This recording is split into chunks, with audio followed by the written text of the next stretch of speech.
Am I just, is this just gonna be me talking for 20 minutes and not reading a book?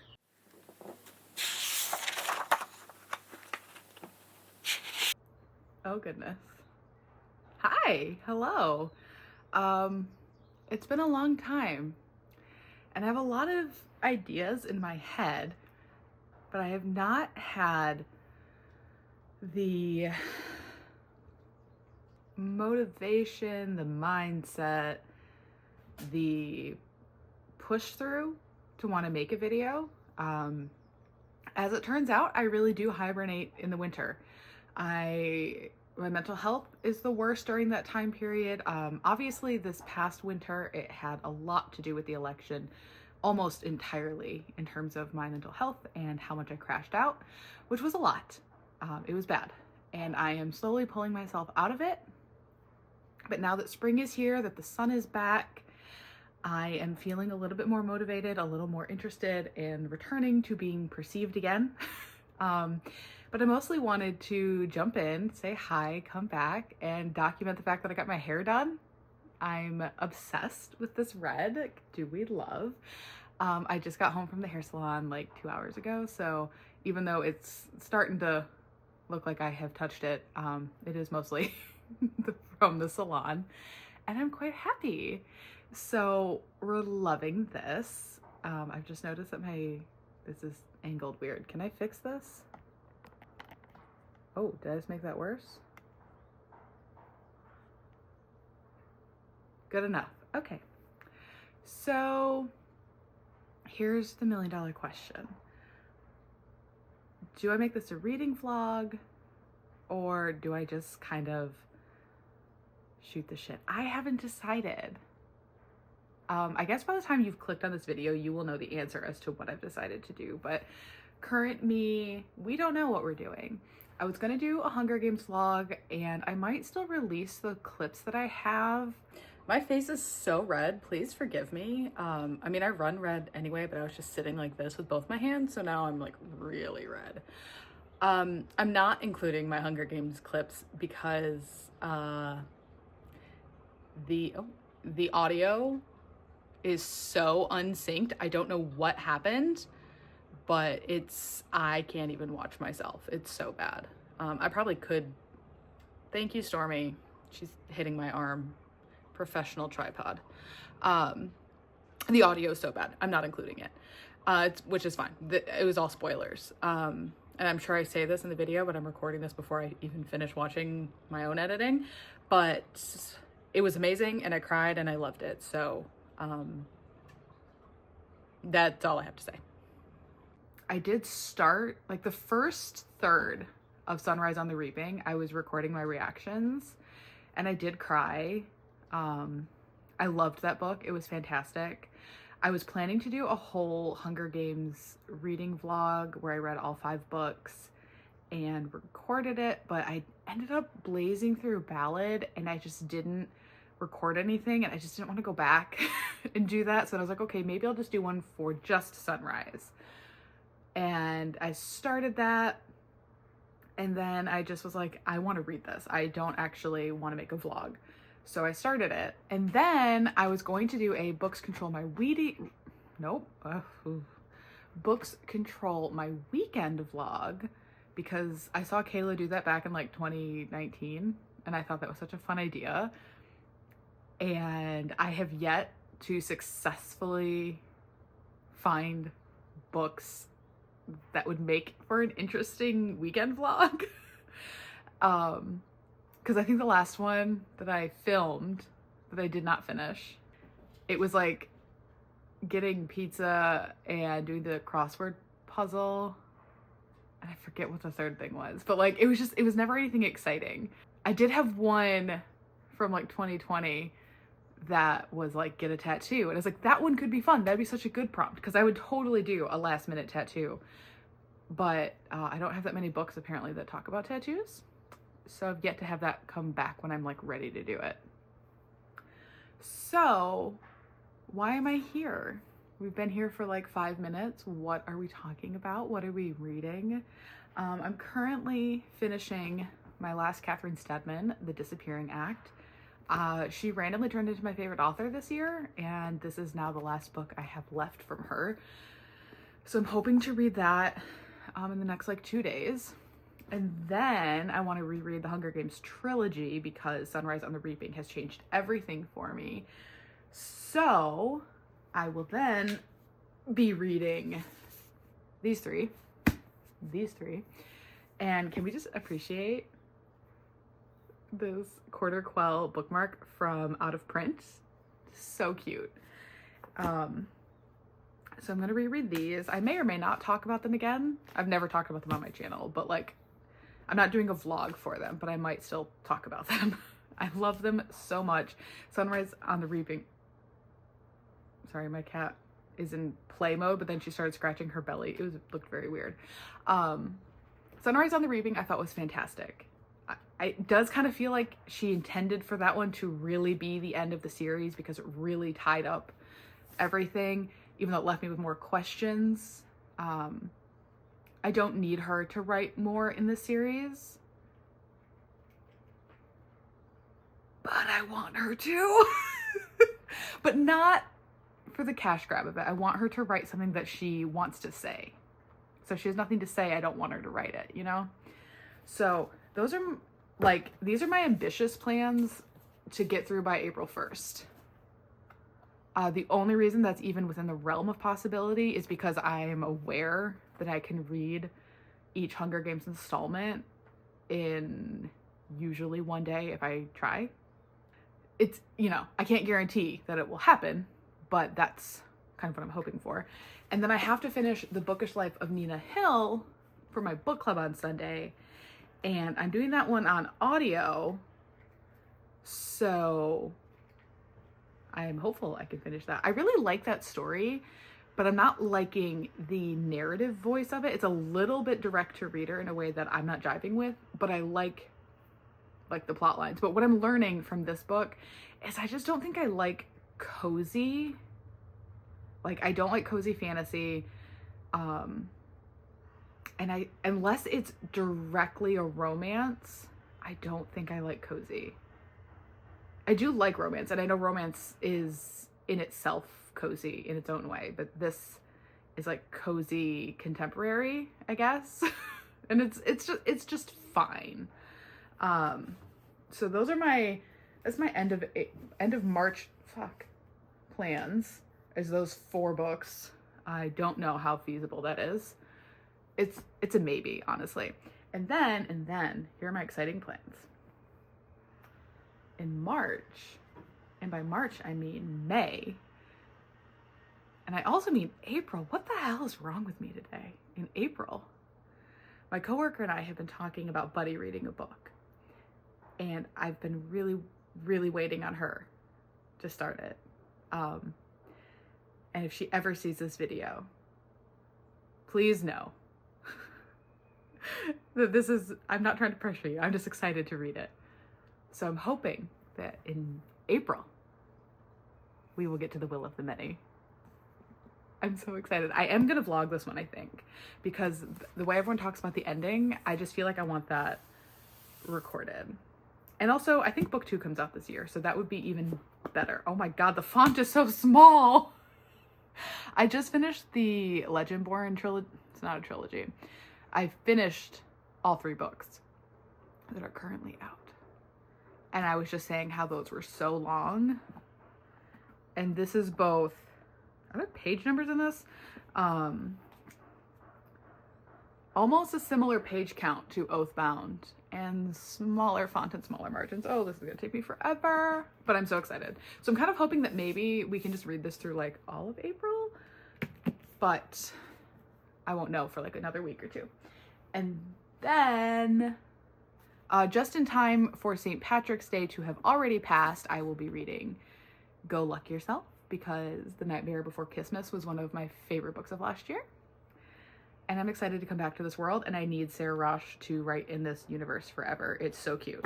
That is a cozy that I love. And then the only other book on my book stand is The Appeal by Janice Hallett. I've only read 1 book by her, and this is not The Appeal. I've read The Appeal. This is The Mysterious Case of the Alberton Angels. I loved The Appeal. I love mixed media. So I was like, cool, I will buy everything she's ever written, and I've yet to catch up. So it's just like, I'll add that to my stack. So those are like my short-term reading plans. Once I will have 2 more book club books in April because I am in 2 book clubs. That's how that works. One is online only, and it's just 4 of us. We know each other in real life. We just don't live near each other anymore. And we just do a random number generator, pick a random book every month. And that one's low pressure. And then I have my in-person book club, which meets whenever we feel like it, typically once a month. And they don't like thrillers or horror. So that's why we're reading The Bookish Life of Nina Hill. And I love them. I know them in person, obviously. We were friends before book club. So we read too many books in a row that had killing, and I got vetoed from having suggestions. I am exaggerating. That's not at all how that happened. But we read The Parable of the Sower and then The Ballad of Songbirds and Snakes together. And then when we were picking a book for March, people were like, so maybe less killing, huh? It's like, okay, fine. But the side effect is I know the most books because I'm the bookish girly, and they don't know as many books. So I'm like, well, you can't veto all of my suggestions if you don't come with your own suggestions. I do try. I genuinely do respect. Obviously, horror, I never push horror, ever. That is too much for people who say it's too much. Thrillers, I do think there is kind of a scale of how much you can handle in a thriller. And I don't know where their lines are. Obviously, we have to go with the person who has the least amount of tolerance, and I fully respect that. So usually what I end up doing, if I have like a thriller that I think might work, I run it by that person first so that they can make that decision. The closest we got, and it's not a thriller, is The Thursday Murder Club. That's the closest I think we've come to thriller. And then like things like Parable of the Sower and Hunger Games are like horrific in the real world consequences of what's going on, but like the narrative itself is still pretty digestible. It's not the scenes aren't meant to scare you and make you like afraid. So I think that's why that probably worked better. So I don't know what I am suggesting for the next book club. I'm kind of tempted to get them to do How to Beat the Dark Lord or Die Trying or whatever. That one's high on my radar. Anyway, now that I've rambled for 12 minutes about my new hair and all the books that I'm reading for the next like couple weeks, what do I want this video to be about? I hope you all are doing well. I hope you are hydrated. I hope you're sleeping. I hope you are not in an existential dread cycle like I am. If you're like me and then every single day the news is just making you want to throw your head into a wall and cry every day, it's okay to turn it off. It is okay to not be hyper informed. Your mental health comes first. And that is not advice I have been taking myself, and I'm trying to get better about it, because as it turns out, you cannot spend months on end in a weed-induced coma to avoid the reality. That doesn't help. It is fun. I had a good time, but it didn't help. You know what did help? The show Severance. You know why it helped? Because it's a hyperfixation and I'm obsessed. Are you watching Severance? Please tell me you are. Let's talk about it in the comments. I am Team Helly, but I love every single character. And that's the only way I'm going to phrase that. When I say I'm Team Helly, what I mean is I am obsessed with Britt Lauer, and I want the best for Helly. That is genuinely what I mean. Helly deserves a happy ending. All the characters, no. No. All the characters do not deserve a happy ending, but Helly does. Helly does. And other characters. But we're only naming Helly. However, if you have seen the show, if you want to talk about it, hit me up. I'm obsessed. I will talk about it constantly. I have been annoying Books and Lala's members Discord with Severance, y'all. I had to make a thread off of the general chat because I couldn't stop talking about Severance, and people were like, what the hell is going on in this chat? And that was me, in case you're wondering. I am LM Butterfly. That is me. I'm the psycho. Yeah, so Severance forever. The show. I don't want to be severed. I joke about it, but I don't want it. Anyway, if this turns into a reading vlog, you will see me again talking about whatever book I decide to read. And I mean, presumably it will be, maybe, you know what? Okay, let's just do it. Let's just vlog The Disappearing Act, okay? Let's do it. I've committed. 12 minutes in. Okay, let me clean up my lap of books.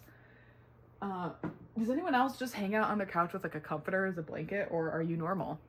Asking for a friend. So, here's the thing. Did you know Catherine Steadman is an actress? Or she was an actress? I'm not clear if she's still acting because Homegirl is still writing. It seems like both of those careers take up a lot of time. She's not been in anything that I know of, or like that I have seen and been like, oh, I know that actress. So I don't know if she's just like a small actress in the UK or if I was just unaware of her. Either way, she's a British actress who has started writing books. And The Disappearing Act is her third novel, and it is about an actress. So I think that's fun. And let's see. I've read 40 pages. I don't know what's happening. A leading British actress hopes to make a splash in America and flies to Los Angeles for the grueling gauntlet known as pilot season, a time when every network and film studio looks to fill the rosters of their new shows with a fresh batch of young hopefuls, anxious, desperate, and willing to do whatever it takes to make it. Instead, Mia Elliott, a fish out of water in the ruthlessly competitive and faceless world of back-to-back auditioning, discovers the sinister side of Hollywood when she becomes the last person to see Emily, a newfound friend. That is actually as far as I've gotten in the story, so that happens within the first 40 pages. Standing out in a conveyor belt world of fellow aspiring stars, Emily mysteriously disappears following an audition after asking Mia to do a simple favor. Hey! Remember the movie A Simple Favor? It's a good movie. I didn't care for the book at all, though. So anyway, yeah, I'm going to read this and then we will talk some more about this book and maybe we can do a little Catherine Steadman tier ranking at the end. Will I remember that I said that when I finish this book? Probably not.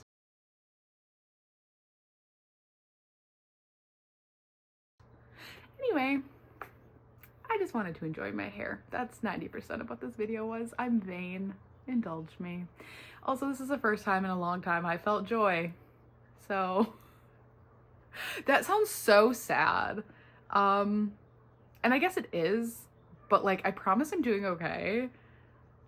I just had a lot to deal with since the election. And as you can tell from all of my most recent videos, which were not recent in time, but recent on this channel, I crashed out a lot. I cried a lot, and then I numbed myself a lot. And we are now crawling out of that cocoon. We are doing a lot better. Mentally, for the most part. Obviously, the entire world, not the entire world, my entire world, which is unfortunately America, is on fire. And that's hard. It is hard. And it sucks. It sucks a lot. But I am still here. I am still fighting. And I hope you are too. And I hope you're doing okay. And I will check in with you guys when I have something more to say. So I finished the book, whose name I forgot. The Disappearing Act. I remembered. So, okay, here's the thing. I didn't love it. And I think I'm in my anti-thriller era all of a sudden. Like halfway through the book, I was just like, I don't want to be reading this anymore. But I wasn't gonna stop reading it because it wasn't the book's fault, I don't think. And I've loved pretty much every Catherine Steadman. So and that wasn't her debut. Because like sometimes debuts are just bad because like when you've started their works at the later stage and you work your way backwards, sometimes like their early stuff just isn't as good. And that's fine.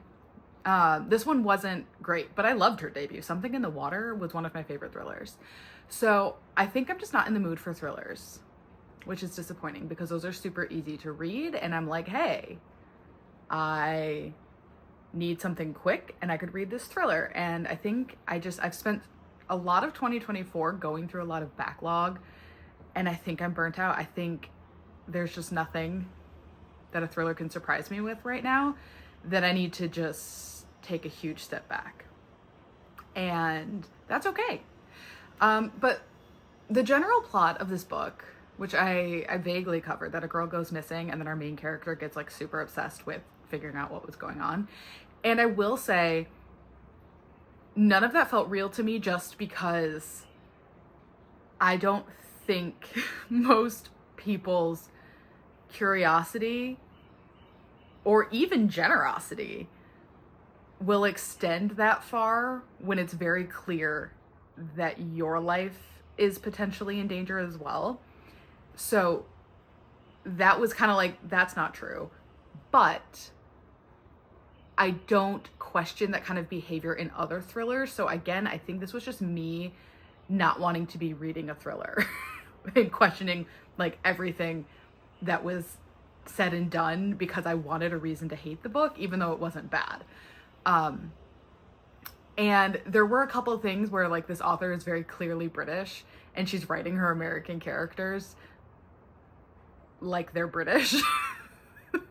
Like one of the text messages between a girl born in America and her American born father, the dad ends the text with "Dad, kiss kiss," like the XX. That's so British. That is so British. And no boomer American is ending text messages that way. It's just not happening. But like obviously that wasn't anything to hate the book about. I just didn't love it. And that's okay. How many times can I say that? But what I really did like about the book is Catherine Steadman is an actress, or was an actress. I think I established I don't know the state of her acting career right now, but that lent a lot of credibility and intrigue into all of her Hollywood scenes, because it was very just like pulling back the curtain on the reality of what being in Hollywood means for a lot of these women, and both the good and the bad. I think there was some obvious inspiration from the Me Too movement and like the Harvey Weinstein stuff. And I liked that she kind of brought that in. I did not. Let's talk spoilers. Let's just hard cut. We're going to discuss spoilers because I want to talk about the ending and I need to talk about spoilers to do that. So the general gist, our protagonist Mia flies to America to do pilot season, which is where there's a bunch of people who are auditioning, a bunch of actors for a bunch of roles so that they can, film their pilots. I don't know if that is still a thing now that network television isn't what it was. Like, I'm actually really curious about the state of that now. Like, obviously pilots still need to happen, but they don't need to happen in the same time frame that they used to. So I'm actually really curious about that. Anyway, not the point. At this audition, Mia meets this girl, Emily, and then Emily goes missing. And then through the investigation, Mia finds out about Emily's best friend, Marla. And then at the very, very, very end, you find out that Emily met Marla, and Marla was pretending to be Emily, and Emily is dead. So that's all like part one of the mystery. So after Emily dies, Marla takes over her life to kind of get revenge on the people that killed Emily, because Marla knows who they are. They are, I believe it's like a director and or like a publishing house. Like, it was very Harvey Weinstein to me. But these people drugged, raped, and killed Emily. So Marla wants her revenge. But her version of revenge is saying, I have proof that you did this, so you're going to give me the career that I want. And to a degree, I understand, because like Emily was starting to do that too. And I kind of understand that, like, once you've been through that trauma, you might as well at least get something for it in the end. Like, if you're not going to get justice, at least you can get your career. So like, that part I get. That part made sense. What doesn't make sense is that then Marla turns around and is ready to kill Mia because Mia is getting a role that Marla thinks she deserves. And that was just kind of like, you just went through this whole thing with your best friend, that, you know, it felt like she had this feminine rage, but then she basically turns around and is like, but I'll kill you because I deserve this. And that didn't sit right with me. That I was just like, why are you so willing to kill for this? And I didn't like that. I felt like it kind of took away from the Me Too of it all. They did not directly reference Me Too in the story, but it's very clear that that's where some of the inspiration came from. And then, of course, at the very, very end, you find out Marla didn't die, which biologically, I don't know if that was possible. She fell really far, but like, it's a thriller, so that's fine. The other thing I didn't like is that the story kind of kicks off with Mia being ghosted by her boyfriend of like multiple years. Like, he just literally ghosted her, and that had no bearing on the plot. Like, the entire story would be the same if that didn't happen. And one could argue, oh, well, that's what kind of gave her this push to go to America, because she was living in London doing London's version of Hollywood and was just like content with that. And she only decides to go to pilot season because of George ghosting her. And okay, you're not wrong, but you could have removed the entirety of the George plot and then just said she wanted to try something. Like, she could have just wanted to go to pilot season. Like, she didn't need a reason. She's an actress. That's the reason. And George has no bearing on the plot. And then it's just because then everyone's like, oh, like, we don't want to like ask about George, but like, you know, all the tabloids know, so like we kind of want to ask about George. And but it didn't add any value to the story. He wasn't at all in the story. He wasn't a suspect. He wasn't, you know, he was just kind of an unnecessary character that it's like, why did you even put him in here? Why did we waste page time on him? And now that the story is long, like, you know, it didn't need to be trimmed down from a length perspective. It just didn't need to be there at all. And it's kind of like, why it did not flesh her out for me, honestly. And then she jumps into a new relationship, which I had been hoping he was going to be a terrible person, and then he wasn't. Like, not that I wanted her to be with a terrible person, but narratively speaking, I wanted him to be one of the bad guys. But he was almost like too good. So like, it felt very mid to me. And it's kind of like one of those, if you're going to read everything Catherine Steadman's ever written, it's worth reading. But if you want bangers, I would say you don't need to read this one. Like, it's fine, but will I forget about it shortly after? For sure. I almost didn't even film this update. I almost just said, I didn't like it, and then ended the video. So we're kind of working on getting back into remembering to film things and record things. And do I want to edit it this weekend? Probably not, but we're going to try and get this uploaded on Tuesday, on April 1st. This whole March TBR thing is going to go up on April 1st. You how you are, you just have to say that you're fine when you're not really fine, but you just can't get into it because they would never understand. In the meantime, I have, 4 days? 28th, 29th, 30th, yeah, I have 4 days to finish up March, which includes the 5 books that I told you about. I have decided to DNF The Bookish Life of Nina Hill. It wasn't working for me. It felt weird. I didn't like the way the narration was going, like talking to the reader. I just didn't like that. And I didn't feel connected to the characters. And after reading some of the negative reviews, the things that they had problems with, I knew I would also have problems with. So it's just like, I'm gonna just cut it and I will just see what my book club has to say about it. So that's 2 down. And now I have The Hunger Games, Go Luck Yourself, and The Alberton Angels to consider reading for the next 4 days. But I don't know. I'm going to see a high school play tonight. And then tomorrow I have nothing planned. And then Sunday I have book club. So like The Hunger Games makes sense in that regard because those are all easy to breeze through. I could also just read nothing. It doesn't matter. The world is my oyster or something. But yeah, if I don't check in again, I hope you guys all had a wonderful first quarter of the year. Holy shit. It's already April. And I hope you guys are staying sane, staying healthy, staying hydrated, all the good things. And I will see you guys in another video in the future. And hopefully it will not be like 3 months. I'm good at this. Okay, bye.